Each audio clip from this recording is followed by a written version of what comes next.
2024년 10월 10일자 이스라엘 투데이, 오늘로 이스라엘 하마스 간 벌어진 전쟁 370일째를 맞이했고요. 지난 한 주간에도 이스라엘은 레바논의 베이루트를 비롯한 여러 곳을 향해서 맹 공격을 퍼부었고, 헤즈볼라 역시 이스라엘 북부 지방을 향해서 여러 발의 로켓과 미사일을 계속해서 날려보내며 공격해왔습니다. 이스라엘의 이란을 향한 보복 공격이 과연 나팔절이 끝난 지난 10월 5일 이후냐, 아니면 모든 유대인이 금식하고 쉬는 대속죄일 다음인 10월 13일부터냐, 시기 문제일 뿐이지 분명히 이란을 향한 공격은 있을 것이라는 이야기가 중론이었죠. 이런 상황에서 갑자기 헤즈볼라와 이란이 이스라엘을 향해서 조건 없는 휴전 이야기를 꺼내면서 화해 모드로 나오고 있습니다. 물론 앞으로 어떻게 될지는 좀 더 지켜봐야 할 것 같은데요. 그런가 하면 우리나라에서는 이런 일도 있었습니다. 지난 9월 19일 우리나라의 중거리 지대공 미사일 천궁2를 이라크에 수출하게 되었다. 그래서 계약을 체결했다고 합니다. 수출 금액만 3조 7,400억 원이라고 하니까 그야말로 잭팟이 터진 거나 다름이 없다 하면서 흥분하는 기사가 나왔었죠. 그런데 또 언론에서는 이라크가 이런 중거리 지대공 미사일을 구입하려는 이유는 이스라엘이나 미국 항공기를 향해서 쓰겠다라는 것인데, 이걸 우리나라가 아무리 돈이 좋기로서니 이렇게 무슨 짓을 할지 모르는 깡패들에게 무기를 파는 것이 과연 옳은 일이냐, 이렇게 지적을 했습니다. 이 말은 맞는 얘기죠. 만약에 이라크가 정말 이 미사일로 미국이나 이스라엘의 항공기를 향해서 발사하고 추락했다면 그 책임을 어떻게 감당하려고 이런 일을 하고 있는지 모르겠습니다. 게다가 이라크가 3조 7천억 원 이상 되는 돈이 있을까요? 그 막대한 금액을 제때 제대로 받을 수 있기나 할까요? 또 있습니다. 지난 10월 8일 이번에는 우리나라 방산업체가 만든 81mm 박격 포탄을 해외로 수출한다는 보도가 나왔죠.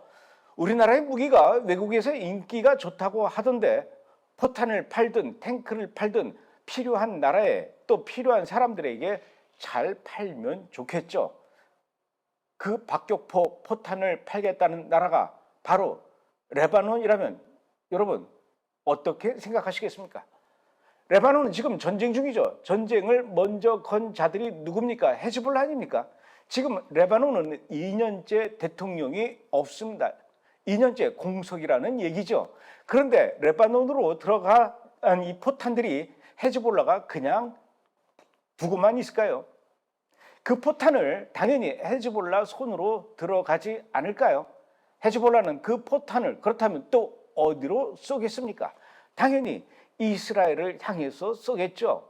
그렇다면 지금 우리나라는 비공식 무장 세력 테러리스트 조직 헤즈볼라에게 무기를 팔겠다는 것이고, 이 무기로 이스라엘을 향해서 쏘라고 파는 겁니다. 이게 말이 되는 얘기입니까?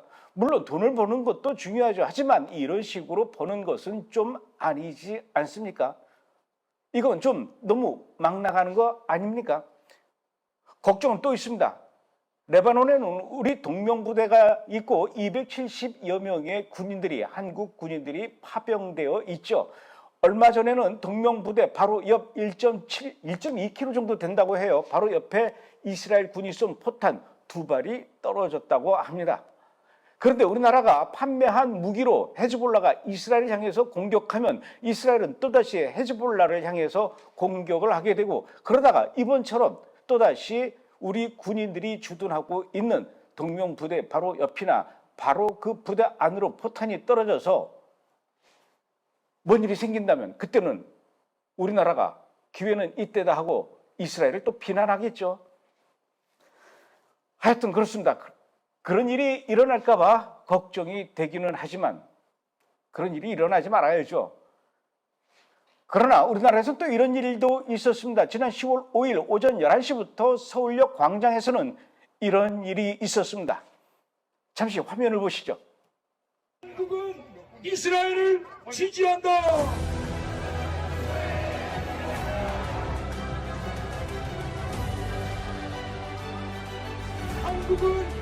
이스라엘을 사랑한다.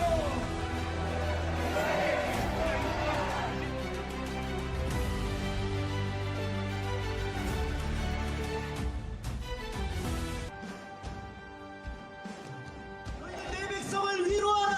그래서 이스라엘과 함께 서며 이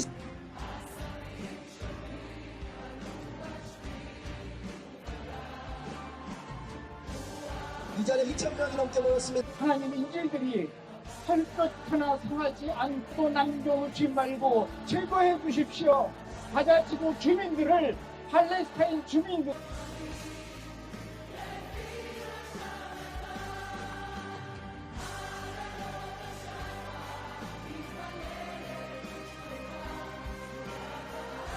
Stand Israel. 한국은 이스라엘을 지지한다.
이스라엘 하이!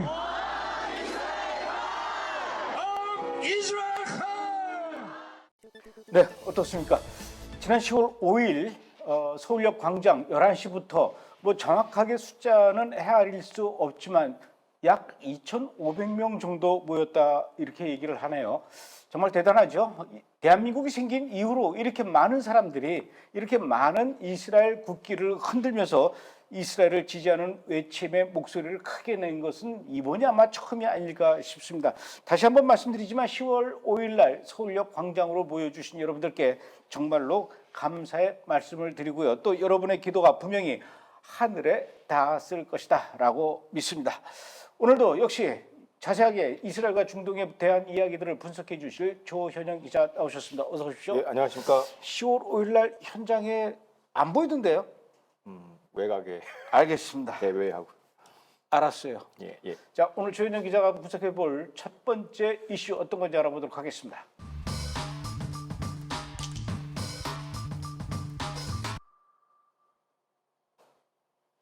예, 이스라엘은 호전적 이란은 평화주의자 이런 제목인데 우선 이란의 외무장관이 사우디하고 이 걸프 여러 국가를 방문하는 일정을 시작했다고 해요. 이란의 외무부 장관이 왜 갑자기 이런 행보를 하는 걸까요?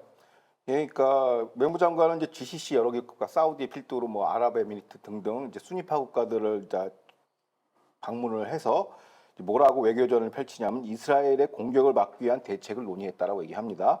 그러니까 아라치 장관은 이란 외무장관입니다. 이름이 아라치예요? 예, 아라치 장관은 이란은 전쟁을 원하지 않았지만 이스라엘이 공격을 해오기 때문에 우리가 어쩔 수 없이 전쟁을 하는 거다라고 마치 피해자 코스프레를 하고 지금 돌아다니는 중동 순방 수요를 하고 있어요. 그러니까 이란은 전쟁을 원하지만 이스라엘이 계속 공격한다면 우리도 어쩔 수 없이 상한 조치를 하겠다라고 지금 얘기하고 있는데 그야말로 이제 피해자 코스프레를 하는 겁니다. 그렇죠. 이제 이스라엘 공격을 그 이집트 외무장관과 통화를 해서 이제 이스라엘 공격을 중단하고 이주민에 대한 인도적 지원을 아끼지 않겠다 하면서 또 인도적 타령을 해요. 그러니까 일종의 이제 지금 형세로 보면 이스라엘 지금 강세에 있지 않습니까? 공세를 올려가고 있고 이란이 약간 수세적이기 때문에 중동 여론을 일단 단도리하는 효과는 있어요. 돌아다니면서 아직 나 안 죽었어라고 이제 암묵적 그 메시지를 던지고, 그러니까 각자 유리한 어떤 전략을 구사하는 것 같아요. 그러니까 이스라엘 같은 경우는 호전적으로 보이는 이유가 뭐냐면 단기전에 지금 승부를 봐야 돼요.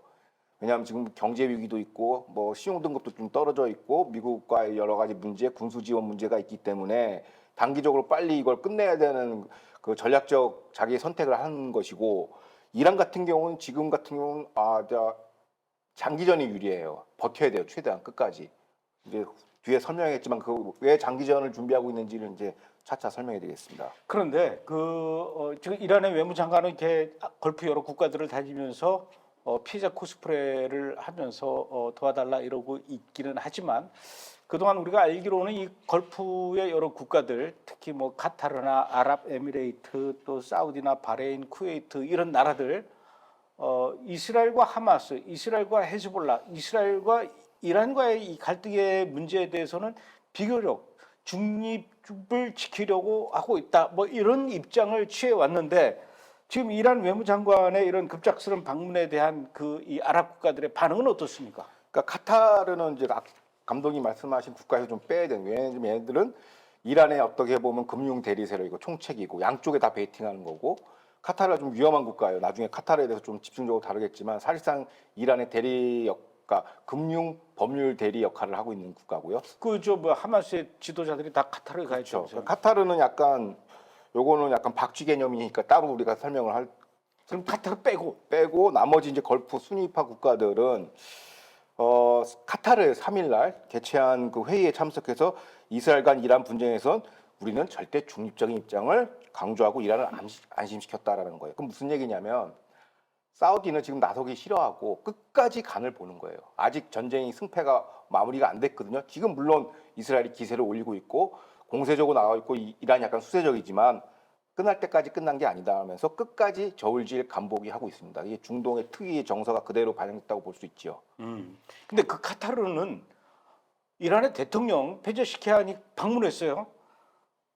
이란 대통령이 갑자기 카타르 또 왜 간 거예요? 그러니까 지난 2일 날 방문 이틀 일정으로 이제 카타르를 도하에 방문을 했는데 간 이유는 뭐냐면 지난해 미국이 동결 해제한 60억 달러를 인출하기 위해서 이제 간 거예요. 그게 무슨 얘기냐면 작년에 동결 해제된 60억 달러 자산은 카타르가 관리하고 있어요. 그게 어디서 동결 해제된 거죠?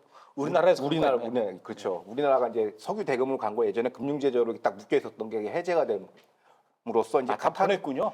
카타르가 이제 그걸 관리하는 거예요. 그러니까 사실상 이제 재산 관리인이죠. 재산 관제인인데 그걸 관리하고 이제 재산국의 여러 은행이나 이런 데가 이 자산을 분산시켜 놨습니다. 근데 그거를 인출하기 위해서 이제 이란 대통령 직접 방문한 거예요. 돈 좀 다오, 돈 좀 뽑자 이렇게 한 건데 당시 작년에 이제 바이든 행정부가 이제 이스라엘에서 10월 7일 학살 사태가 있으니까 여론도 안 좋으니까 지금 인출을 하지 마라. 카타르랑 이렇게 협의를 한 모양이에요. 근데 최근 이란이 대통령이 직접 카타르를 방문해서 이제 그 실무 과정이 필요하거든요. 돈을 뽑으려면 그냥 뽑는 게 아니라 그러면은 그 제3국에 묶여져 있기 때문에 그 제3국 중앙은행 그 금융당국들하고 또 협의를 해야 돼요. 그 내용을 지금 실무 협의를 끝났다라는 걸 지금 보고한 것 같습니다. 카타르가 이란 대통령한테. 그래서 조만간에 시기가 언제 될지 모르겠지만은 돈을 인출할 것 같아요. 그러면 왜 지금 이 용처가 뭐냐라는 거죠. 왜 지금 돈을 이제 뽑아 쓰냐는 이유가 뭐냐면 지금 이스라엘이 지금 공세를 올리면서 시아 이른바 초승달 벨트를 완전히 지금 완파시키고 있지 않습니까? 특히 IDF가 헤즈볼라의 그 무기 시설 전체를 지금 평가 분석에 따르면 한 50% 파괴했다고 봐요. 그럼 이거 군수 보급 제대로 해줘야 되는데 이미 이란은 돈을 다 썼어요. 지난 10월 7일부터 현재까지. 그래서 추가 재정을 투입을 해서 핵 개발도 해야 되고 대량 살상 무기도 만들어야 되고 또 대리세역 지원 예산을 확보하기 위해서 지금 인출을 나섰다고 지금 현지에서는 분석하고 있습니다. 우리나라에서 돈이 안 갔으면 어쩔 뻔했을까? 또 그런 생각도 들고 우리나라에서 또 지금 이라크하고 레바논에다 또 무기도 수출한다고 아까 그랬는데 아직까지는 지금 이스라엘이 이란을 향해서 보복 공격을 하고 있지는 않지만 현재 상황으로 봐서는 그래도 이스라엘과 이란과의 이런 갈등의 상황에서 판정은 이스라엘이 이긴 것으로 이렇게 지금 생각해 볼 수가 있는 것이 일단 하마스의 붕괴, 또 그 헤즈볼라 1인자, 2인자 제거, 또 이스마일 하니예가 또 테헤란에서 암살당한 거, 뭐 이런 것들뿐만 아니라 또 이란이 이스라엘을 향해서 이제 공격을 했는데 그 공격도 별로 그렇게 시원치 않고 그래서 이 전문가들 사이에서는 조금 전에 얘기했던 그 시아파 초승달 벨트가 이제 파괴되고 있고 이란의 대이스라엘 공격 능력 이게 이제 한계가 드러난 게 아니냐. 그래서 앞으로는 이란이 오히려 더 이 핵무기 개발에 열을 올리면서 박차를 가할 것이다. 이렇게 지금 예상하는 분들도 있어요. 전문가들 중에 맞습니까? 예, 지금 이런 유사한 보도가 두 군데서 나왔어요. 블룸버그 통신하고 머스트리전에서 나왔는데, 그럼 말씀하신 그 분석이 맞아요. 지금은 약간 유화책을 보이고 있고 외교 행보를 보면서 이렇게 주변국 단도리하고 약간 약한 피해자 코스프레를 하면서 시간 벌기를 하는 것이죠. 사실상. 그래서 사실 대리 세력 맏형인 이제 헤즈볼라가 이제 맥을 못 추고 있잖아요. 그러면 지금 뭐 유의미한 반격 공격은 의미가 없으니까 시간을 벌기, 그러니까 아까 얘기했던 시간 축 싸움을 벌이는 거예요. 이스라엘은 단기전이 유리한데 이 대목에서는 이란이 장기전이 유리하다는 거예요. 왜냐하면 뭘 위한 시간 벌기냐? 핵 개발을 안심시키는 전략을 지금 쓰고 있는 거야. 국제사회에 우리 평화로 나갈 것이라고 하면서 평화주의 코스프레를 하면서 지금 수면 아래에서는 지금 엄청나게 핵 개발에 지금 박차를 가하고 있어요. 최근 그 여러 정보 당국의 보고에 따르면 이란은 지금 러시아로부터 핵무기를 이제 탄두에 탑재해야 되지 않습니까? 그럼 소형화해야 돼요. 이거에 대한 어떤 소형화 장비를 도입해서 컴퓨터 시뮬레이션으로 그 소형화를 하는 것인데 그런 장비들도 러시아한테 도입을 해서 지금 무기화에 지금 박차를 가하고 있고 실제로 지난 8월 달에 미 하원 정보위 공화당 소속 의원이 이런 얘기를 했습니다. 이란은 연말까지 핵무장을 완료할 수 있다라는 얘기를 했어요. 금년 말. 그럼 무슨 얘기냐? 지금 시간 벌기에 들어간 거예요. 그래서 국제사회와 서방한테는 우리는 이제 약간 온건주의로 흘러갑니다라는 걸 보여주기 위해서 그 대통령도 온건파라는 사람들, 이른바 온건파 사람을 이렇게 뽑아놓고 마치 온건주의 외교노선으로 가는 것처럼 해놓고선 물밑에서는 엄청 빠르게 지금 핵무기 개발을 하는 것이죠. 그래서 이 이스라엘은 지금 이 어떻게 보면 단기전에 승부를 걸어야 되기 때문에 이 시간적 여유를 주면 안 됩니다. 오히려 이건 지금 자기가 유리한 일하는 시간축 싸움을 지금 벌이고 있다. 이렇게 보시는 게 맞습니다. 그러니까 어쩌면 그 원래는 나팔절 끝나면 아마 이스라엘이 이란을 향해서 공격할지도 모른다 이런 얘기를 했다가 그거 안 하니까 이번에는 욤키프르 끝나면 욤키프르 때는 뭐 이스라엘은 올스톱이거든요. 오죽하면 전쟁도 안 해가지고 그때 욤키프르 전쟁 때 굉장히 많이 당했었던 경험도 있는데 그 정도로 이스라엘 사람들은 욤키프르를 중요하게 생각하기 때문에 욤키프르 때를 지나서 아마 이란을 공격하게 될지도 모른다. 그러면서 그렇게 만약에 공격을 하게 되면은 이란의 핵시설을 공격하게 될 것이다. 지금 그런 상황이에요. 그런데도 지금 미국의 조 바이든 행정부는 이야기하기를 2015년도에 민주당의 전 대통령이었죠. 그 버락 오바마가 이란하고 맺었던 그 핵 합의 JCPOA 이거를 그 뒤에 대통령인 도널드 트럼프가 파기를 했기 때문에 현재 이란이 이렇게 핵 개발의 완성에 가까이 갈 수 있었던 게 도널드 트럼프 때문이다. 이렇게 지금 비난하고 있다고 하더라고요. 예. 그게 이제 항상 이제 공화당 책임이다 이거죠. 평화적으로 JCPOA로 우리가 핵무기를 잘 관리하고 있었는데 공화당 트럼프 대통령이 들어와가지고 그걸 뒤집어 엎었다는 얘기입니다. 자, 그럼 JCPOA 복원이 이란 핵 개발 저지의 핵심이라고 미 블링컨 국무장관이 그 포렌 잡지 그 해외 외교 매체에다가 이란 핵 불용 방침을 재천명했는데 그런데 실제로 미국 안보 싱크탱크인 민주제도 방어재단 FDD입니다. 미국의 이제 오래된 그 안보재단이 이제 지난 4월 1일 날에 발표한 보고서에 따르면 저거죠, 저 화면 그렇죠. 나오는 거죠. 저건데 이란은 바이든 행정부 시절에 고농축 우라늄을 20에서 60% 생성을 달성했다라는 거예요. 그러니까 20에서 60%가 왜 중요하냐면 20에서 60% 고농축 우라늄 확보하면 그게 핵 연료 90% 단계입니다. 그러니까 20%부터 60%, 90% 이상이라고 보는 거예요. 그런데 저 표를 보시면 알겠지만은 바이든 행정부 시절에 사실상 브레이크아웃 타임, 그러니까 핵무기 임박기로 만들어 놓은 거예요. 그 저 표를 보시면 2016년도까지 오바마 행정부 시절까지는 이란이 고농축 우라늄 20% 비축량이 이미 확보된 상태이고 저 가로축이 저기 시간이고요. 저 세로축이 아마 저기 스탁파일이라고 저 비축량이에요. 그 비축량을 보시면은 오바마 때 점진적으로 증가하다가 잠시 멈췄다가 이제 트럼프 행정부 때 완전히 제로로 지금 수렴되고 있죠. 그러니까 트럼프 행정부 때 뭐 했냐? JCPOA를 파기시키고 그다음에 우리가 기억하는지 모르겠지만 맥시멈 프레셔라고도 최대 압박 제재를 걸어놨어요. 이란이 거의 파산 상태니까 핵 개발을 못하죠. 거의 제로로에 있었단 말이에요. 스탁파일이 증가하지 않고 있다가 2021년 바이든 행정부 출범과 함께 20% 고농축 우라늄 비축량이 또다시 증가하기 시작합니다. 저 오른쪽 축에 보면 다시 또 올라가기 시작하죠. 맨 꼭대기에 약간 빨간색으로 된 게 60% 고농축 농축량인데 여기서는 이제 2022년 5월에 이제 이게 60% 달성한 거예요. 60% 고농축 우라늄 있으면은 핵무기 가능성 96%입니다. 연료로 쓸 수 있는 게 굉장히 높은 단계죠. 그러니까 사실 실질적으로 민주당 정권에서 그 이란의 핵 개발이 가속화된 게 저 도표상으로 완연하게 보이죠. 그래서 고로 트럼프 대통령이 JCPOA를 파기했기 때문에 이란이 핵 개발한 거는 낭설이다라는 것이 이제 그 연구 보고서의 그 결론입니다. 뭐 저 표뿐만 아니라 실제로 그 조 바이든 미국 행정부가 미국과 이란과의 그 교역량이 지난해보다도 금년이 43%가 더 증가했다 이런 얘기가 있는데 이렇게 미국과 이란과의 교역량이 증가하고 있다는 건 어떤 의미로 우리가 받아들여야 됩니까? 그러니까 이제 이란과 미국의 총 교역량이 8,130만 달러에 이제 육박한다고 봐요. 이제 국무부가 이제 의회에다 보고한 자료예요. 이거는 이란하고 미국만의 자료입니다. 이란하고 러시아의 교역량은 공개를 안 했어요. 그런데 그게 작년인데 그럼 재작년 대비 43%나 이제 교역량이 늘어났으니까 오히려 이란 입장에서 돈이 많이 현금이 쌓이는 것이죠. 트럼프 때는 맥시멈 프레셔로 이제 돈 한 방울도 안 들어갔거든요.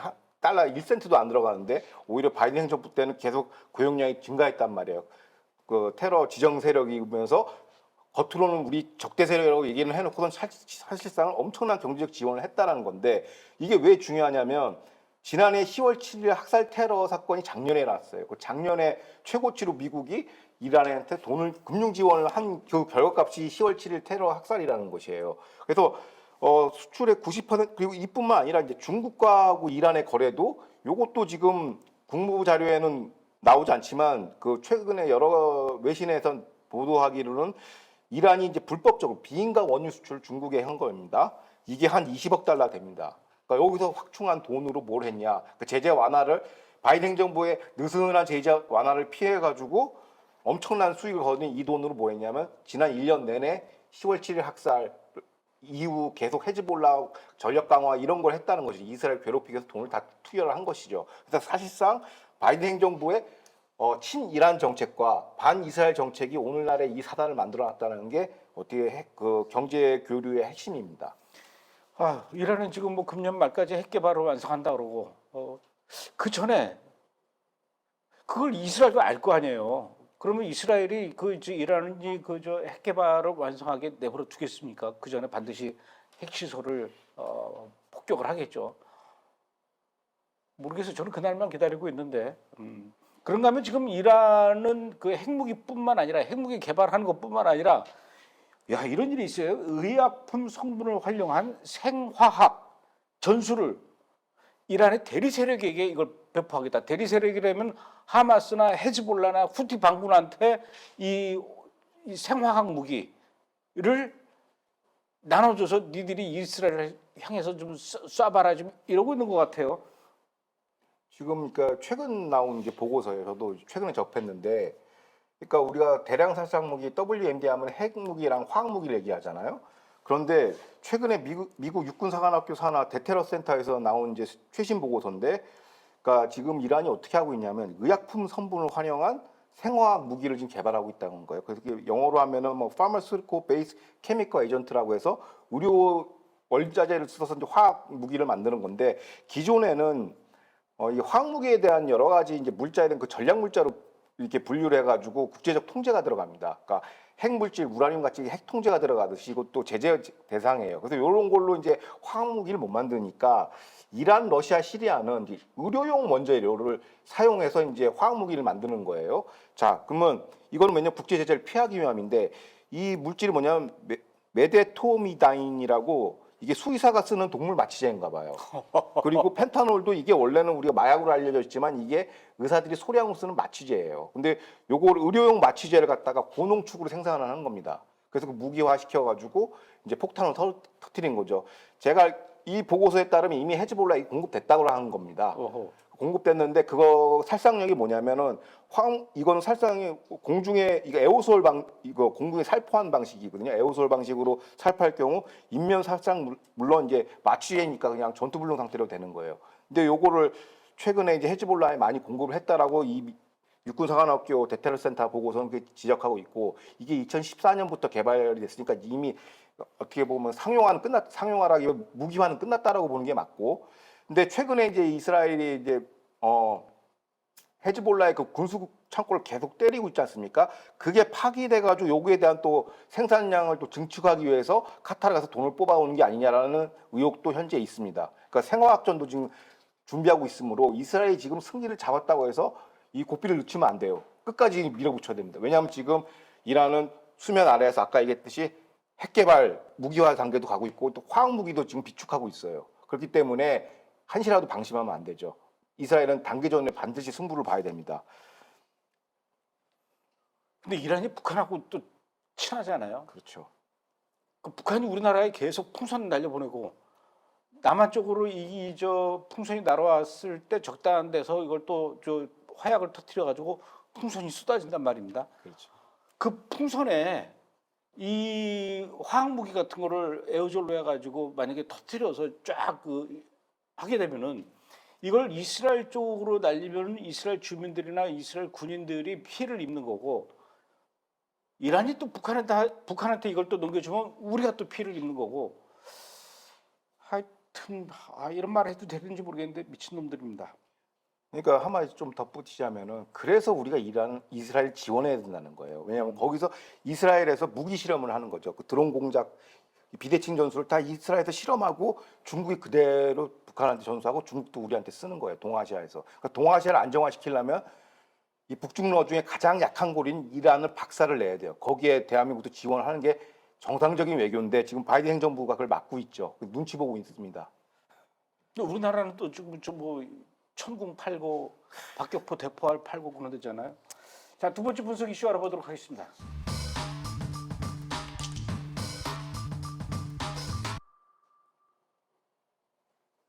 네, 이번엔 좀 프랑스 얘기를 좀 해봅시다. 프랑스 얘기하면은 좀 에펠탑 얘기하고 샹송 얘기하면서 좀 우아하게 해야 되는데 우아하지 못할 것 같아요.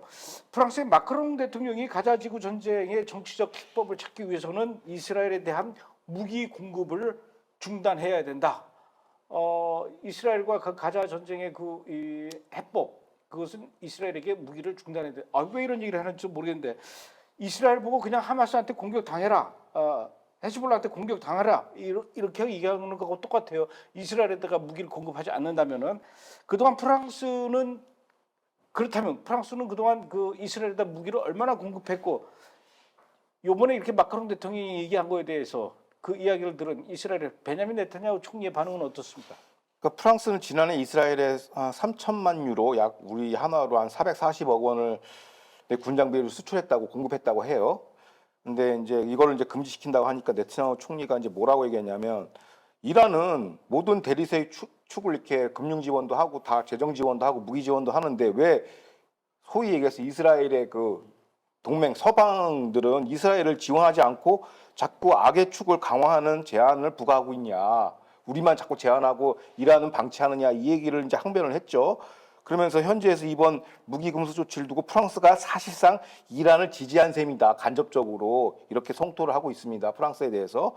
그리고 또 네타냐후 총리가 뭐라고 이제 부연 설명을 하냐면 이제 그러면 프랑스 너네 없이도 이스라엘은 단독으로 이란 및 대리세를 격퇴할 것이다라고 얘기하고 강력하게 얘기를 천명을 했습니다. 그리고 동시에 그러나 프랑스 너네는 역사에 싣지 못할 오명을 지금 뒤집어 쓸 거라고. 너는 왜냐하면 반문명 세력인 이란을 지원했기 때문에 우리는 문명 세력인데 너는 프랑스는 문명 세력 이탈한 존재야 라면서 교과서에서 너네들을 이제 역사는 심판할 것이다 라면서 이런 비판을 했지요. 그것뿐만 아니라 마크롱 대통령이 그 이스라엘과 가자 지구에 있는 그 하마스의 갈등의 해결 방법을 얘기하면서 또 레바논 얘기를 했어요. 레바논과의 충돌은 이제 그만해야 된다 이렇게 얘기하는데 갑자기 왜 마크롱이 이렇게 지금 레바논 편을 드는 겁니까 또? 레바논이 아니라 헤즈볼라 편이죠. 헤즈볼라 편입니까? 그러니까 최근 들어 마카롱이 조금 평화 협상 운운하면서 급발진을 하고 있죠. 그래서 왜 그런가 해서 이제 매체를 들여다 보니까 여러 현지 매체 보니까 지난주에 IDF 공군이 레바논 남부 프랑스 기업 시설을 공습했다고 그래요. 그러니까 프랑스 공기업이 어디냐면 토탈 에너지라고 이제 이게 전 세계 이제 에너지 어떤 기본 사업 중에 하나예요. 에너지 기업 중에 글로벌 기업인데 이 민간 시설을 IDF가 와서 공격을 했다라는 얘기예요. 그래서 근데 여기 대해서 IDF 군 당국자는 뭐라고 하냐면 이스라엘은 헤즈볼라 혹은 연관 군사 시설만 목표만 공습한다. 그리고 뭔가 했더니 군사 전문가들은 토탈 에너지 시설에 헤즈볼라 남부에 있는 레바논 남부에 있는 토탈 에너지 그 시설에 헤즈볼라 군수 창고가 응립됐다는 거예요. 그러니까 사실상 이게 운라 같은 거죠. 그러니까 운라도 같은 학교인데 지하에 이제 무기 창고들이 있지 않습니까? 터널에 하마스처럼 그런 것처럼 요번 그 영상이나 이런 걸 보시면 알겠지만 자, 영상 한번 보죠, 뭐. 예. 나갔어요? 나갔어요. 다시 한번 다시 한번 보죠, 뭐. 그걸 보시면은 이게 더 이해가 쉬울 거예요. 이제 IDF가 1차 공습 후 2차에 더 큰 폭발이 나왔단 말이에요. 그때 시설이 완전히 파괴되었다고 전문가들이 하는데 저 아주 폭발이 크네요, 보니까. 그렇죠. 2차 폭발이 엄청나게 크죠. 저게 뭐냐면은 그 시설 안에 있던 총탄, 포탄, 미사일 등 화약고 폭발로 해서 이게 폭발이 2배, 2차 폭발이 커진 거고 그리고 다양한 그 현장 증언에 따르면 다양한 탄도미사일 파편들이 주변 지역까지 이렇게 뒤덮었다고 얘기를 합니다. 그러니까 사실상 프랑스의 에너지 공기업이 테러 세력인 헤즈볼라에 물적, 군수물자, 은시처를 제공한 셈이죠. 그래서 현재 이스라엘 현지에서는 이를 두고 이거는 운라급의 스캔들이라고 이스라엘 현지에서는 성토하고 있습니다. 그러니까 레바논 남부에 있는 자 그런데 왜 그 프랑스 에너지 기업 이 토탈 에너지라는 기업이 레바논 남부에 있었던 것이고 또 그렇다면 이게 레바논 남부 기지라면은 헤즈볼라의 군수 창고 헤즈볼라하고 무슨 관련이 깊다라는 거 아닙니까? 그러니까 그 남부 지역이 지금 중요한 얘기인데 그 지정학적으로 그러니까 지금 프랑스가 추진하고 있는 이스라엘 헤즈볼라 휴전 협상의 본질은 프랑스의 중동 전략하고 연관이 깊어요. 그러니까 뭐냐면 프랑스의 내셔널 인트러스트는 이제 레바논에 있습니다. 그게 뭐냐면 현재 이스라엘 동지중에 그 시추선이 있지 않습니까? 유전 그거하고 카타르를 연결하는 그런 대규모 프로젝트를 지금 프랑스의 토탈 에너지 회사가 지금 추진하려고 해요. 그러면 동지중해에서 카타르까지 연결하려면 그 중간 기착지가 필요하죠. 그게 바로 레바논 남부입니다. 그 레바논을 가스 생산 연료 중간 기착지이자 에너지 공급 허브로 만들려고 해요. 그랬기 때문에 프랑스가 그동안 레바논 지역상은 레바논이지만 헤즈볼라하고 굉장히 유착 관계가 유지가 된 거예요. 왜? 이 사업을 하려면 레바논의 허락이 필요한데 레바논의 실소유자가 바로 누굽니까? 헤즈볼라이거든요. 그 헤즈볼라의 우호 설정을 필수라는 것이 이제 이번 사업의 어떤 핵심 쟁점인데 급기야 그냥 우호적 관계 설정을 넘어서 토탈 에너지가 헤즈볼라의 군수 무기 창고 기지를 제공하는 유착 관계까지 이제 발전을 한 것이죠. 그래서 이제 그 또 이스라엘 동지중해 유전 시추 사업의 핵심 시행사가 누구냐? 바로 토탈 에너지예요. 그러니까 지난 2022년에 우리 뭐 그 총선 전에 다 말씀드렸지만 이스라엘 동지중해 그 카리시 유전을 양보했지 않습니까? 그 당시에는 이제 미 중동 특사 아모스 호크스타인만 나서가지고 이제 어떻게 그 사람이 중재한 거여 가지고 이스라엘이 양보를 했는데 사실에 여기에 프랑스도 껴있던 거예요. 미국 측에. 레바논 측에 헤즈볼라 측에 하면서 이스라엘 압박을 건 거예요. 너네들 양보하라고 하면서. 근데 이런 것들이 이제 최근에 10월 7일 학살 사태 이후 이스라엘이 헤즈볼라 공격하면서 이제 프랑스의 그동안 그림자 밑에 있었던 그 수면 안에 있던 그 더러운 거래들이 이제 다 만천하에 공개가 된 것입니다. 그래서 그 두 번째 분석 이슈 그 제목이 프랑스와 헤즈볼라의 은밀한 관계다. 그렇죠. 이렇게 한 거군요. 뭐 원래 프랑스의 반유대주의 뭐 심한 거는 알고는 있었지만 정부 차원에서까지 이렇게 그 이스라엘에 대해서 적대적인 분위기라는 건 또 처음 알았어요. 그러니까 이게 꽤 역사가 깊더라고요 보니까. 그러니까 이제 가장 단기적으로는 이제 최근 여론에서 이제 비판을 받는 게 그 레바논 지역 안에 있는 그 남부 국경이죠. 있는 그 비무장지대 유엔 평화군이 도대체 뭘 하고 있느냐. 유엔필이 거기서 원래 이스라엘 입장에서는 거기서 이제 헤즈볼라를 무장 해제를 해야 돼요. 그 2006년에 나왔던 유엔 안보리 1701호에 따르면 헤즈볼라는 거기서 주둔할 수 없고 1번, 2번 무장 해제를 시켜야 되는 게 유엔 평화유지군의 그 임무인데 그 유엔 평화유지군이 이렇게 헛다리를 짚는 이유가 아무런 이제 비무장지대에서 역할을 못 하고 있는 거예요, 사실상. 그 이유가 뭐냐면 그 2006년 이후에 그 유엔 평화군의 사실상 사령관 역할을 한 게 프랑스군이에요. 그 프랑스군이 유엔 사령관을 하면서 어떻게 했냐? 헤즈볼라 병력을 프랑스가 지휘한 유엔군이 보호하고 있었어요. 그러니까 무슨 얘기냐? 헤즈볼라가 이스라엘 북부경 쪽에 포격을 날리면 이스라엘군이 반격할 거 아닙니까? 그 반격하는 거를 유엔군이 프랑스가 주도한 유엔군 탱크가 가서 헤즈볼라를 보호해주고 있었다는 거예요. 이런. 뿐만 아니라, 그러니까 헤즈볼라에 이제 군수 물자가 들어가는 거를 이제 정찰하기 위해서 IDF가 정찰기를 띄웠단 말이에요. 그런데 그 프랑스가 주도하는 유엔군이 이스라엘 측에 뭐라고 했냐? 앞으로 정찰기 한 번 더 띄면 우리가 격추시킬 거라고 경고를 했다라는 거예요. 그래서 여기서 왜 남부 지역에서 지하 터널 이렇게 된 이유가 다 이제 유엔 평화군이 특히 프랑스가 주도하는 유엔 평화군의 어떤 방치로 인해서 이렇게 된 것이고, 이러한 배경에 대해서 이제 프랑스 관료들은 뭐라고 얘기하냐면 헤즈볼라를 자극하면은 프랑스 본토에서 테러가 발생한다라는 거예요. 왜냐하면 헤즈볼라 그 점조직 이른바 세포 조직이 프랑스에도 있고 헤즈볼라를 괴롭힐 경우에 프랑스에서 테러를 일으키기 때문에 그것 때문에 무서워서 함부로 헤즈볼라한테 못한다라는 분석이 하나가 있고요.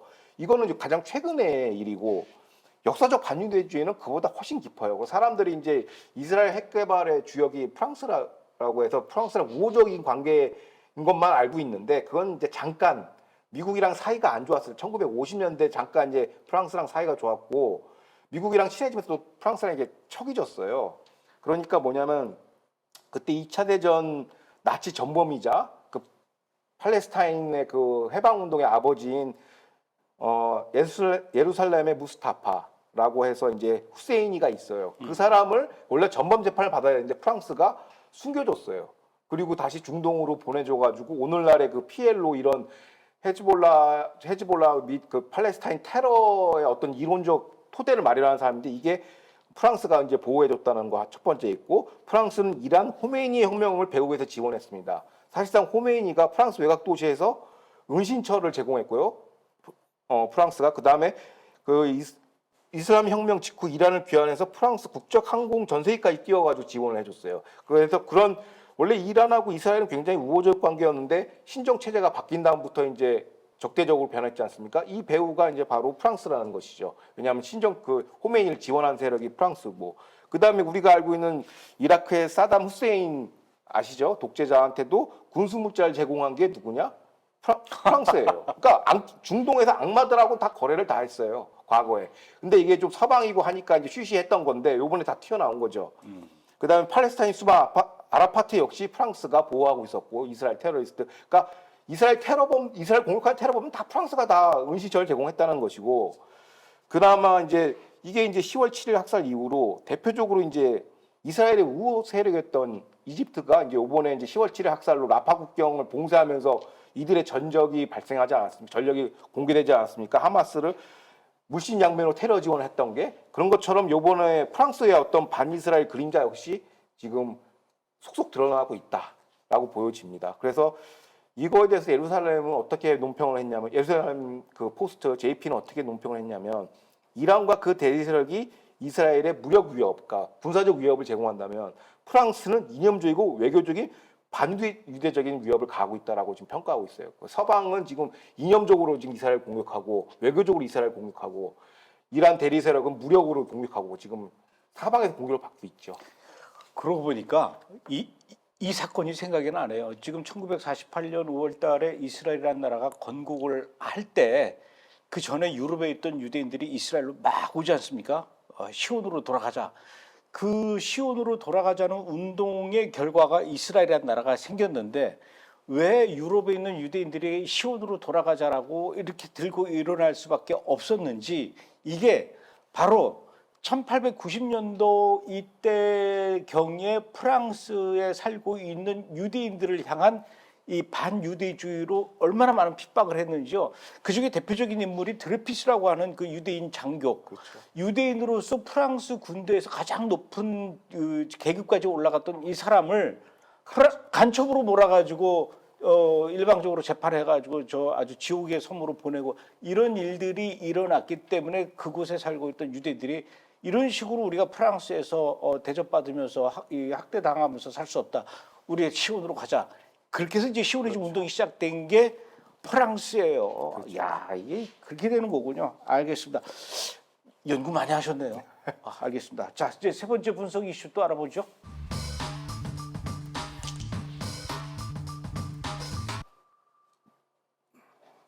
예, 제목이 좀 특이해요. 미국의 이란 핵시설 보호 작전. 참. 이제 문제는 이스라엘이 이란을 공격하는데 이제 언제 공격하느냐, 그리고 어디를 향해 공격하느냐, 그리고 어디로 공격하게 될 거라는 그 예상 지역 리스트도 지금 나오고 있는데 그 중에 하나가 핵시설이에요. 이란의 핵시설. 그래서 이런 그 이스라엘의 공격 방법을 놓고 아마 미국하고 이 협상을 좀 하고 있는 중인 것 같은데, 미국이 이스라엘한테 이런 제안을 했다고 그래요. 그 너네들이 이란의 핵시설을 공격하지 않으면 미국이 이스라엘한테 이런 식으로 보상을 해주겠다. 뭐 이렇게 딜이 들어왔어요. 사실입니까? 예, 이거는 이제 이스라엘 공영방송 칸이 보도를 한 거예요. 그러니까 미국 측의 관료를 인용해서 얘기를 한 거니까 이건 팩트라고 봐야 되는데, 미국 이스라엘 측에 이제 이란의 특정 목표를 공격하지 않으면 우리가 거기에 대한 대가를 지불하겠다, 보상 패키지 주겠다라고 얘기를 했죠. 그러면 그건 팩트라고 보여집니다. 근데 지금 만약에 그 공격하지 않으면은 금년 말까지 이란은 핵시설을 핵 개발을 완성한다는데, 그렇죠. 그래가지고 이제 그걸 탄도에다가 달겠다라는 거 아닙니까? 그리고 아직은 기다리고 있지만 지금 기다리는 저 아주 그날만 기다리는 거 아닙니까? 이란이 이스라엘을 향해서 핵을 날릴. 근데 그걸 이스라엘이 공격을 해야 되는데 공격을 하지 못하게 하면서 그 대신에 보상을 해주겠다는데, 그럼 보상의 조건은 뭘 얘기하는 겁니까? 그러니까 크게 세 가지를 얘기하고 있어요. 이제 외교적 보호를 해주겠다. 그다음에 서한지군의 이제 유대인 단체 정착민 금융 제재를 철회하겠다. 뭐 이런 거지. 이게 외교적 보호가 그동안 이제 바이든 행정부 이스라엘 가했던 여러 가지 외교적 압박들이 있지 않습니까? 그걸 좀 풀어주겠다라고 지금 보상 패키지에 들어간 거예요. 그 중에 하나가 외교적 보호고, 그다음에 그동안 이스라엘의 군수물자 통제했던 걸 해제하겠다. 이 세 가지예요, 큰 축이. 근데 그게 뭐냐면 이제 최근 유엔 총회에서 통과된 유대 사마리아에서 IDF 철군 및 정착민 퇴거 결의안이 통과됐지 않습니까? 이게 이제 유엔 안보리로 올라가서 미국이 비토를 안 걸면 이게 이제 조약이 되는 거예요. 그럼 진짜로 유대 사마리아에서 유대인들이 퇴거돼야 돼요. 가자 지구에서 쫓겨난 것처럼 똑같이 퇴거를 해야 돼요. 그거에 대한 외교 비토권을 우리가 행사하겠다. 그게 외교적 보상 패키지. 자기네들이 저질러 놓고, 그 다음에 서한지군에 지금 정착민들이 있지 않습니까? 거기다 금융제재인데 그것도 처리하겠다는 얘기가 지금 흘러나오고 있어요. 그 다음에 군수물자 통제인데, 지금 미국이 의회가 승인한 거예요. 승인한 군수물자 중에 뭐가 들어가냐면 JDAM, 그 벙커버스터 2,000파운드짜리 그거, 그 다음에 지뢰 제거기, 그 다음에 장비, 그 다음에 아파치 헬기를 공급하기로 돼 있었나 봐요. 근데 지금 미국이 현적 지원해서 안 하고 있는데 이거를 이제 풀어주겠다라는 거예요. 공급하겠다는데, 여기서 중요한 대목이 뭐냐면 아파치 헬기예요. 아파치 헬기가 뭐냐면 이게 별명이 탱크 킬러예요. 그러니까 탱크 한 50대 정도를 커버할 수 있는 킬러인데, 이게 헤즈볼라가 탱크가 많아서가 아니라 그 잔존 라두안 특수 테러 병력 세력이 있고 지하에 이제 터널이 있기 때문에 이들을 지상군이 직접 제거하기 굉장히 힘들어요. 그러니까 탱크로 들어가서 하기는 힘들기 때문에 아파치로 그걸 공격을 해서 다 죽여내야 되거든요. 우리나라도 대북 그 북한 특수부대의 침투 저지 섬멸 용도로 아파치 헬기를 지금 운영하고 있어요. 그러니까 이게 지금 헤즈볼라와 지상전 전개함에 있어서 이게 가장 중요한 무기가 아파치인데, 이걸 지금 공급 안 하고 있는데 이걸 풀어주겠다는 거예요. 그러니까 이걸 통해서 볼 수 있는 거는 이란 핵 공격 시설은 공격하지 말고 대신 헤즈볼라를 격퇴라라는 조건을 받을 수 있는데, 과연 이제 이스라엘이 이제 미국 바이든의 그 보상 패키지 신뢰할 수 있는가, 신의 성실이 원칙이 있는가가 핵심인 것 같습니다. 아니, 그러니까 그 이스라엘이 이란의 핵시설을 공격하든 말든 그 이전에 이건 주기로 약속을 했던 거예요. 그렇죠. 특히 제이담 같은 것도 그렇고. 그렇죠. 제이담은 지난번에 그 하산 나스랄라 그 공격할 때 이 제이담이 없어가지고 그냥 전투기에 계속 내려꽂았던 거 아닙니까? 그렇죠. 그리고 아파치 헬기도 그렇고 꼭 필요한 건데, 근데 이스라엘이 이란의 핵시설을 공격하지 않으면은 주고 공격하면 안 주겠다라는 건데, 이게 지금 너무 일방적인 거 아닙니까? 이란 편 드는 거? 그러니까 이게 보상 패키지지, 말이 좋아서 보상 패키지, 이스라엘에 대한 뇌물 갈취 협박이죠. 그러니까 그래서 요 틈을 잡아갈 때 헤즈볼라가 갑자기 또 그 2인자인가 3인자가 대표인가 하여튼 하순위에 있는 친구가 나와가지고 갑자기 와 헤즈볼라 휴전 협상 하겠다라고 시사를 했거든요. 그러니까 지금 죽을 것 같으니까 지금 100기 드는 건데 요거에 대해서 이제 바이든 행정부가 요걸로 한 번 또 블로킹을 거는 것 같습니다. 보상 패키지로. 근데 왜 미국은 이렇게 이란의 핵시설을 자기네들이 보호하려는 겁니까? 그러니까 이게 이 자꾸 우리 외신도 그렇고 우리나라 전문가들이 자꾸 이걸 오독을 하는데 미 바이든 행정부랑 트럼프 행정부랑 본질적으로 달라요. 중동 정책에 관해서는 뭐 동아시아 정책이나 뭐 이런 건 거의 대동소이한데 다른데 이유가 뭐냐면 그 미 바이든이나 아니고 미 민주당의 안보 정책, 중동 안보 정책의 본질은 오바마 때 시작된 거예요. 오바마, 바이든, 해리스의 중동 아키텍처 설계도가 뭐냐? 시아파 종주국인 이란과 수니파 종주국인 사우디 간의 세력 균형을 유지하자는 거죠. 그런데 상대적으로 사우디에 비해서 이란이 약체니까 이란에 힘을 실어주는 게 앞서서 그 통계 자료에서 얘기했지만 그게 바로 JCPOA입니다. 그걸로 이제 이란의 그 좀 권력을 좀 키워줘서 그 세력 균형을 맞추는데 여기에 이스라엘이 끼어든 거예요. 왜? 이란의 핵무기는 이스라엘 우리를 겨냥하고 있으니까 왜 내 의견을 들어야 될 거 아닙니까? 미국이 그 중동을 관리하려면. 그러니까 이란은 야 그래서 이제 미국이 야 이스라엘 너 가만히 있어. 우리가 해결할 테니까 너 가만히 있어 하는데 해결 안 하고 10월 7일 학살 사태가 계속 지속적으로 반복되니까 덤빌 수밖에 없는 거죠. 이스라엘은. 그러면 이 겉으로 나타난 바이든 정부의 행보는 뭐 이스라엘 지지한다고 하지만 내용적으로 보면은 이스라엘을 주권국가로 보지 않고 있는 거예요. 지난 뭐 사법개혁 반대 시위 뭐 여러 가지 극자를 통해서 네트냐후 축출 공작 여러 번 했지 않습니까? 이게 뭐냐면 네트냐후가 이란에 대한 반기를 들어서 그래요. 그러니까 미국 입장에서는 이스라엘을 주권국이 아니라 그냥 프로비덴스로 보는 거야. 그냥 너네들은 외교권이나 주권이 없는 경제 특구나 행정 자치구로 보는 거야. 안보 문제 너네 대들지 마. 우리가 처리해 줄게. 하니까 이제 거기에 대해서 네트냐후가 반대니까 바이든 행정부가 계속 부딪히는 거예요. 바이든 행정뿐만 아니라 민주당하고 부딪히는 거예요. 사실상 이걸 미국의 정책이라고 볼 수는 없어요. 미 바이든 행정부 특히 오바마의 그 중도 아키텍처에 의해서 하는 거기 때문에 이 외교권 주권을 행사하는 거를 이제 못 보겠다는 것이죠. 그래서 이제 이 갈등이 계속 지연되고 지금 오늘날 이 순간까지 온 겁니다. 그래서 이제 결론적으로 얘기하면은 이란을 보호를 해야 이제 세력 중동의 평화가 온다라고 그들은 생각하고 있는 것이죠. 그런데 여기 대해서 이스라엘이 반기를 건 겁니다. 그게 핵심이죠. 근데 지금 그 미국은 대선을 지금 한 달도 안 남겨놨어요. 11월 5일날 선거니까 한 달도 안 남은 지금 이 시점에서 미국의 민주당이 얘기하기를 베냐민 네타냐후 총리가 지금 미국 대선 선거에 너무 깊게 개입하고 있는 것이 아니냐 이런 시각이에요. 무슨 근거로 지금 네타냐후한테 그렇게 얘기하는 겁니까? 그러니까 앞서 얘기한 거 연속적인 얘기인데 미 바이든 행정부의 시그니처 정책이 중동 그 안정화 정책이에요. 친이란으로 해가지고 안정화시키는 정책인데 여기에 최대 회방꾼이 네트냐후라고 지목을 하는 거예요. 미 민주당은. 왜 너네들이 가만히 있으면 되는데 뭐 너네들 자식이나 이런 게 학살당하고 강간당해도 상관없는데 왜 자꾸 덤비냐는 거예요. 그럼 이스라엘은 자기 주권 방어 차원에서 당연히 항전할 수밖에 없는데 이게 자꾸 이제 현지 이스라엘이 조용하지 자꾸 계속 공격 반격을 하니까 이제 대선판을 흔드는 효과가 들어간 것이죠. 근데 중동 긴장이 좀 안정화되는데 계속 고조가 되니 이게 이제 특히 미시건주 무슬림 인구가 많은 지역에서 바이든 행정부에 대한 지지율이 빠지기 시작해요. 유대계도 당연히 이제 민주당 지지 처제를 하고 있고, 근데 이 책임이 네트냐후 책임이 아니라 미 바이든 행정부의 잘못된 중동 정책에서 나온 건데 이제 미 상원 의원인지 크리스피 의원이 자꾸 이제 이거 이스라엘 책임으로 몰아가는 거예요. 이런. 이게 반유대주의의 시작이거든요. 항상 이렇게 시작해요. 또 다시 이제 미국 뭐 이제 음모론이 나오는 거죠. 유대계가 미 중앙 정치에 영향력을 행사한다.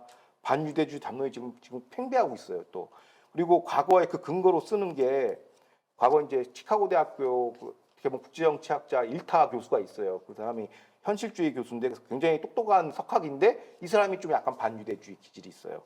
미어샤이메 교수가 2000년대에 집필한 책에 의하면 유대인이 미국 정치를 쥐고 흔든다라는 거거든. 그건 2000년대에 잠깐 그랬는지 모르겠지만 지금은 아니거든요. 왜? 그걸 어떻게 하냐? 지금 현재 미국의 영향력을 가장 행사하는 국가가 어디입니까? 카타르예요. 그 지원하는 예산도 훨씬 크고 카타르 오일만이가 지금 다 어떤 중동 스터디 학계를 다 장악했거든요. 이스라엘은 힘이 없으니까 하버드나 예일대 다니는 유대인 학생들이 지금 쳐맞고 다니잖아요. 그 반유대주의 시위 때문에. 근데 이게 무슨 뭐 미국 중앙 정치를 장악해? 힘 하나도 없죠. 그러니까 이스라엘 영향력이 센데 뭐 유대인 그 정착민에 대한 금융 제재를 하나요? 미국 내에서? 그러니까 지금 계속 바이든의 정부한테 당하고 있는데 이스라엘이 실질적인 이제 여기에 대한 책임을 자꾸 이제 이스라엘한테 전가하는 거예요. 민주당에서 선거에서 질 것 같으니까 미간주에서 지지율이 빠지니까. 그래서 이제 이런 것들이 이제 핑계를 기승전 이스라엘 책임. 그게 다 저기 유대 나치당과 똑같아요. 우리가 경제적으로 힘든 건 유대인 너네 때문이야. 그 얘기랑 똑같은 거죠. 드라이푸스 그 장교 사건도 똑같아요. 우리가 힘들고 못 사는 이유는 다 유대인들 때문에 그런 것이야. 다 이런 시작이 지금 그거를 지금 민주당에서 발동시켰다라는 거예요. 이게 단순 정치 문제가 아니라 반유대 잠준의 어떤 그 기본 세팅이 지금 들어가고 있다. 민주당 쪽에서 미국 내에서 그런 내용입니다. 지금 미국은 허리케인 할린 때문에 지금 난리가 아니에요. 피해도 많이 지금 입고 있는데 특히 이번 그 미국 대선의 향방을 그 결정지을 수 있는 경합주들이 있는데 그 중에 하나가 이제 조지아주예요. 근데 이 조지아주가 이번에 그 허리케인 때문에 피해를 많이 입었는가 봅니다. 그런데도 현재 미국 정부의 그 이 피해를 입은 허리케인 피해를 입은 사람들에 대한 지원 대책이 별로 없다 보니까 지금 막 미국 그 이재민들이 지금 난리가 났어요. 이재민들을 도와줄 돈은 별로 없는데 가자지구에 하마스는 많이 도와주고 헤즈볼라는 많이 도와줬다. 이런 불만 소리가 나오고 있습니다. 미국 정부가 하마스한테 얼마나 어떻게 도와줬길래 이런 소리가 나오는 겁니까? 그렇죠. 이제 액수만 얘기하면 이제 미국 그러니까 연방 재난관리청이라고 FEMA라고 있어요. 거기서 이제 재난이 발생하면 이제 피해자들한테 이재민한테 지원을 해야 되는데 하마스한테는 지난 10월 23일부터 오늘 현재 기준까지 1년간 한화로 1조 3천억 원, 10억 달러를 지원한 반면에 이재민들에게는 가구당 100만 원, 다 합쳐서 뭐 2천만 달러가 안 돼요. 그러니까 이 격차가 많이 나니까 현지 주민들이 막 열받아서 이제 성토를 하는 것이죠. 그리고 해리스는 지난달 30일 날 피마로부터 상황을 보고 받았으나 자기 캘리포니아, 샌프란시스코, 로스앤젤레스에 가가지고 정치원금 모금을 했단 말이에요. 자기 지금 국민들은 지금 태풍 몇 년에 한 번 오는 태풍 맞아가지고 지금 길거리에 나앉았고 수백 명이 죽었는데 이제 그뿐만 아니라 바이든 행정부는 그 기억나실 거예요. 감독님도 뭐 가자지구에 인도적 지원한다고 뭐 임시 항구 만들고 막 그랬잖아요. 네네. 군인들 동원해가지고 그게 예산이 결국에는 물에다 그 바닷물에 씻겨내려가지고 실패했잖아요. 그래서 지금 폐기했는데 못 썼죠. 그게 얼마 들어가냐면 2억 달러가 들어갔어요. 2억 달러면 2,600억 원 정도. 그렇죠. 그러니까 그런데 돈 막 쓰면서 이재민한테 지원할 돈이 없다. 바이든 대통령이 얘기했어요. 인터뷰하니까 피마 자금 고갈돼서 더 이상 줄 돈 없다고 그래요.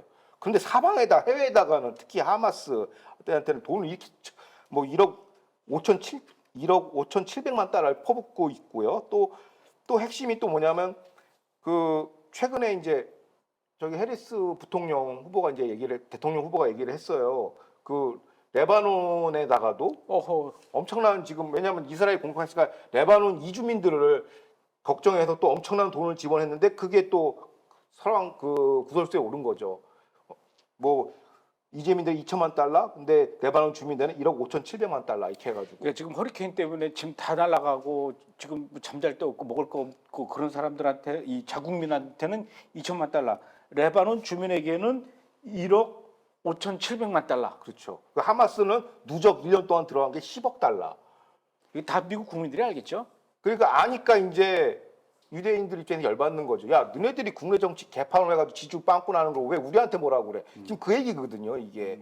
그래서 이런 기사들이 막 터져나오고 있는 거예요. 그러니까 유대인들이 주적이 아니다라는 거죠. 미국 대선에 네타냐후에 영향을 미치는 게 아니라 바이든, 해리스, 오바마 행정부가 자기네들 국내 정치 엉망으로 하고 국제 정치도 엉망으로 해서 지지율 빠지는 거를 이제 이거 누군가 스케이트코트가 필요해. 추구 전략이 뭐야? 반유대주의. 네타냐후 너 때문이야. 이렇게 되는 것이죠. 지난 10월 5일 날 서울역에서 그 이스라엘 지지 시위할 때 어떤 분이 저를 찾아와가지고 손을 꼭 잡으면서 하는 말이 아니 왜 이스라엘 투데이 그 조혜정 기자는 그렇게 짧게 하고 간대요. 내가 그분 얘기 들으려고 일주일 내내 기다리는데 다른 데처럼 한 2시간씩 해주면 안 됩니까? 라고 얘기를 하더라고요. 오늘 2시간 할까요? 준비한 게 오늘은 여기까지인 것 같습니다. 오늘은 여기까지 하죠. 네, 알겠습니다. 고맙습니다. 예, 수고하셨습니다. 감사합니다.